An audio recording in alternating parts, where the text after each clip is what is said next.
Continuando con el desarrollo de las unidades, en el video del día de hoy vamos a abordar el tema derechos reales. Nosotros habíamos hablado anteriormente de los derechos personales como las relaciones jurídicas que se establecen entre personas. En esta unidad vamos a hacer referencia a las relaciones jurídicas que se establecen, pero que se establecen entre una persona y una cosa. Es lo que el derecho real viene a contemplar y a contener. Cuando nosotros decimos que los derechos reales son las facultades y los poderes que el ordenamiento jurídico le atribuye a una persona para poder ejercer y para poder obtener todos los beneficios que permite una cosa, estamos hablando de un derecho subjetivo, ¿sí?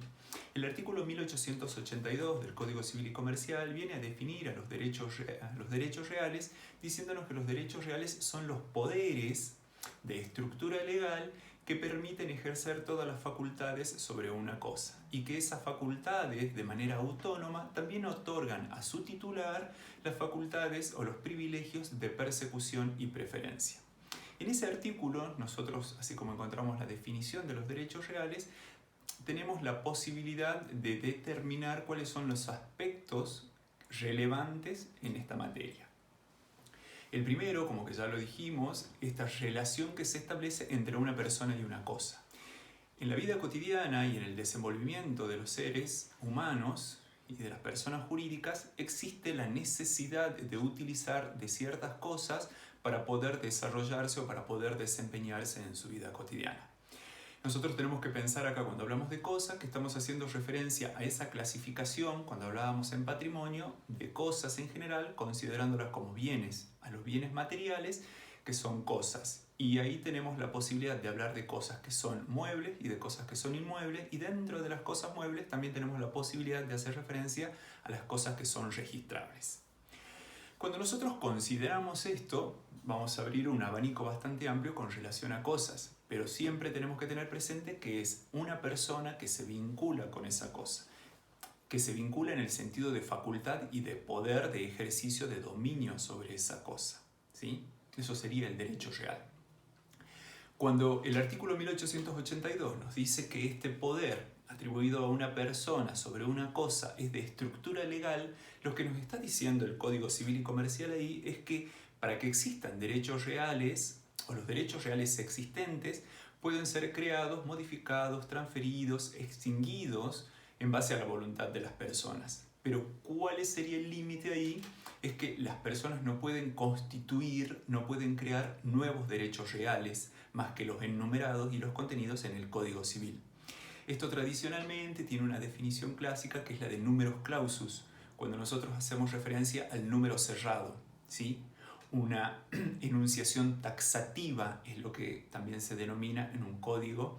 Cuando decimos esto, esto, esto y esto, únicamente es lo que permite la existencia de derechos reales.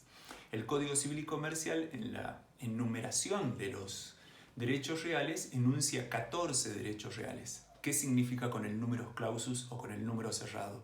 Que las personas no pueden crear nuevos derechos reales que los que están contenidos y contemplados en el Código Civil y Comercial.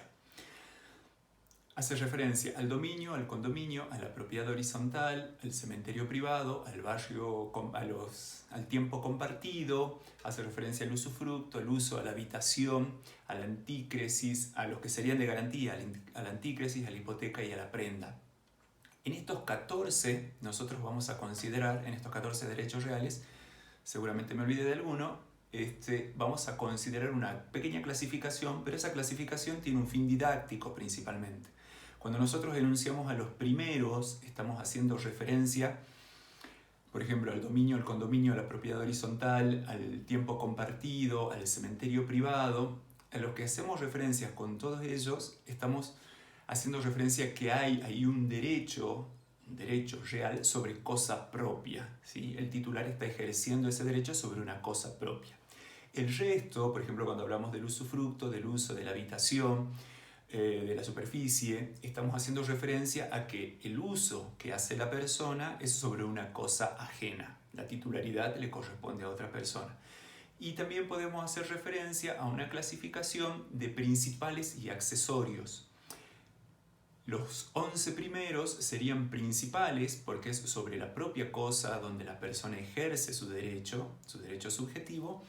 Y en los últimos 3 tendríamos un derecho accesorio, ¿sí? Porque al ser garantías de una obligación principal, ya habíamos dicho anteriormente que la suerte de lo accesorio es la de lo principal. Extinguida la obligación que estaba garantizando la prenda, supongamos, se extingue el derecho real de prenda.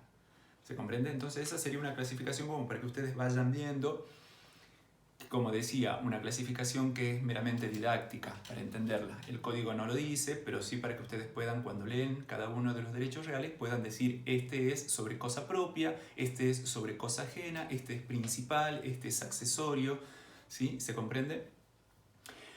También considerando, volviendo a lo que era la definición del artículo 1882, lo que nos determina es algo muy importante. La característica de los derechos reales es que otorgan la facultad a su titular de la persecución y de la preferencia. ¿Qué significa esto? Que los derechos reales no se extinguen o no se pierden por el abandono, podríamos considerarlo. Porque la persona con su derecho de persecución y con su derecho de preferencia está diciendo que el titular en cualquier momento puede presentarse y ejercer su derecho. Al mismo tiempo, con este derecho de preferencia, con esta facultad, el titular puede ir y rescatarlo o pedirlo o hacer que se restituya si se encuentra en manos de otro. ¿Se comprende? Una característica importante también en los derechos reales es que para la adquisición de los derechos reales nosotros vamos a necesitar 2 aspectos muy importantes, el del título y el modo. El título hace referencia al acto jurídico por el cual el derecho real se adquiere. Puede ser un contrato de compra-venta, puede ser una donación, puede ser una permuta, diferentes actos jurídicos que permitan al titular adquirir ese derecho real que no tenía. Y la otra, la del modo, hace referencia a esta situación de entrega, de traslado y de uso de la cosa, donde estaríamos ejerciendo el derecho real al tenerlo, al poder decir, aquí estoy ejerciendo mi derecho real. Cuando decimos el derecho real sobre un inmueble y no podemos abarcar o tocar todo el inmueble, pero sí tenemos la escritura de compra-venta de ese inmueble y decimos acá tenemos el título y tenemos el modo suficiente para adquirir ese derecho. El Código Civil y Comercial, el ordenamiento jurídico en general, para una cuestión de seguridad jurídica, al momento de exigir cierta transparencia y también producir efectos frente a terceros, exige la necesidad o exige la inscripción de ese derecho real en un registro. Entonces ahí es donde hablamos de la publicidad, ¿sí? de la publicidad registral que produce efectos frente a terceros. Entre comprador y vendedor, instrumento privado, por medio de un contrato, con firmas certificadas en una escribanía. Ahí nosotros tendríamos un primer paso. Lo que nos exige para producir efectos frente a terceros es que ese boleto de compraventa, ese contrato de compraventa sea inscrito en el registro inmobiliario de modo tal que los terceros tengan conocimiento de eso y los terceros después no pretendan venir a atacar ese acto jurídico celebrado. ¿Sí? Ese sería como el tercer aspecto. Entonces tendríamos título, modo y publicidad, y la publicidad es a través de la inscripción en el registro. Nosotros dijimos al comienzo que los derechos reales serían como este poder o la facultad que tiene una persona sobre una cosa. Nosotros ahí estamos haciendo referencia a lo que se denomina para el derecho la relación de poder. Esta relación de poder, el Código Civil y Comercial la contempla en 2 aspectos o en 2 partes, al hacer referencia a la posesión y a la tenencia. La posesión es cuando una persona ejerce su facultad o de hecho ejerce el poder sobre una cosa y esto lo manifiesta también hacia terceros o hacia el exterior diciendo soy el titular, soy el propietario de esto. ¿Qué es lo que nosotros necesitamos para que exista posesión? Es que existan 2 aspectos.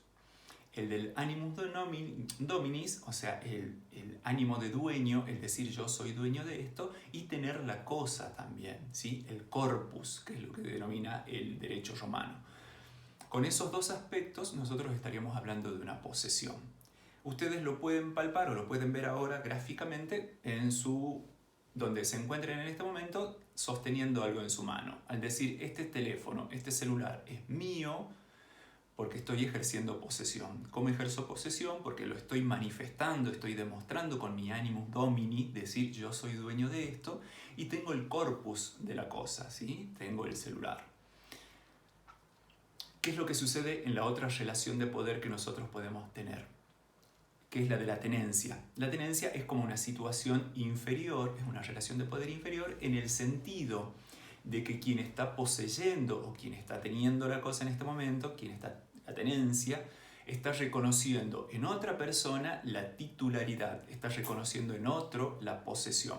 ¿Sí? Podríamos pensar cuando tenemos la computadora de un familiar, la computadora del hermano, de la hermana o la computadora de la familia. ¿Sí? Nosotros decimos, acá tenemos la tenencia de la computadora, yo tengo el horario de 2 a 6 para usar la computadora. Ese es mi horario donde yo tengo la tenencia. Después de las 6 vuelve la computadora a su propietario o al titular. ¿Sí? Entonces tenemos ahí en la tenencia como una relación de poder, pero más pequeña o podríamos decir inferior. Porque si bien voy a ejercer todos los actos durante el tiempo o durante el lapso que dure la tenencia, de cuidado, de conservación, de preservación, de uso, de goce, sin embargo voy a reconocer en otro la facultad o el poder de tenerlo. Esta relación de poder, tanto en la posesión como en la tenencia, admite una clasificación que podríamos denominar de buena y de mala fe. Nosotros ya hablamos de la buena y de la mala fe, entonces consideren eso, cuando alguien es poseedor o es tenedor y lo hace de buena fe o lo hace de mala fe. Y de mala fe también podemos considerar como que sea viciosa o no sea viciosa. Ahí sería importante que reconozcan o que tengan en cuenta cuando alguien está ejerciendo la posesión o está ejerciendo la tenencia sobre una cosa que es ajena. En el hurto, existe también en la clandestinidad o en el abuso de confianza. Cuando alguien les prestó algo, creo que también este ejemplo del préstamo lo usamos ya en otros videos. Cuando alguien te prestó algo y uno de mala fe dice no, me lo regaló y en consecuencia me considero poseedor, ¿sí? Estoy ejerciendo actos de posesión, ahí tengo que distinguir si realmente estoy actuando de buena o de mala fe. El ejemplo típico es cuando alguien golpea la puerta de tu casa, uno abre y viene a venderte un celular. Y te viene a vender un celular sin caja, sin cable, sin funda, sin papeles. Entonces nosotros ahí podemos decir si estamos actuando de buena o de mala fe. Si esa relación de poder nace de un acto que está realizado o que está basado en la buena o en la mala fe. ¿Sí? Y ahí vamos a hablar de si esa buena o mala fe es o no viciosa. Y también vamos a considerar, como para ir cerrando este video, que las relaciones de poder, los derechos reales, se extinguen. Se extinguen principalmente por la desaparición de la cosa, porque cuando ya no existe la cosa no podemos seguir hablando de un derecho real. Y la segunda posibilidad sería cuando la persona también transfiera o transmita este derecho real y ya no va a estar en poder de esa persona, sino que estará en poder de otra. También existe la posibilidad de que haya una confusión, cuando la misma persona reúne la calidad o más de una calidad de un derecho real, ¿sí? Ser propietario en calidad de dominio o tener el derecho real de dominio y al mismo tiempo haber estado gozando un derecho real de usufructo. ¿Sí? Entonces no podemos decir de que existan ambos conjuntamente, sino que existe el uno o el otro. Ahora viene el desafío para ustedes, porque de estos 14 derechos reales, la intención es que ahora trabajemos en grupos y cada uno de los grupos desarrolle un derecho real y después realicemos una exposición similar a esta, que podamos explicar o que ustedes expliquen en qué consiste cada uno de estos derechos reales. Lo que más vamos a resaltar o lo que más vamos a valorar de los videos y del informe que realicen es cuál es la importancia que tiene ese derecho real para la vida económica o para el desarrollo de una persona. ¿Sí? Muchas gracias.